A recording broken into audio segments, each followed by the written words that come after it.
আর গেলাস এখন ভালো গেলাস দুইটা ভালো আছে, এই দুইটার নাম ছিল, ওই দুইটাই বাঁচি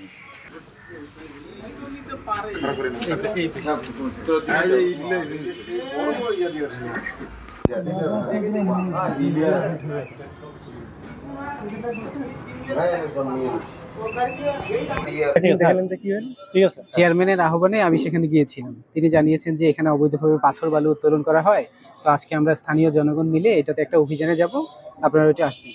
তো আমি গেছিলাম, ওরা অভিযান পরিচালনা করছিল, আমি কাজ করছিলাম। তো হঠাৎ আতর্কিত হামলা চালায় প্রতিপক্ষের লোকেরা। তো আমরা যখন চলে আসছিলাম, পিছন থেকে ধাওয়া করে আমাদের উপরও আক্রমণ করা হয়, আমার মোবাইল ক্যামেরা ছিনিয়ে নেয়। এই তো অবস্থা।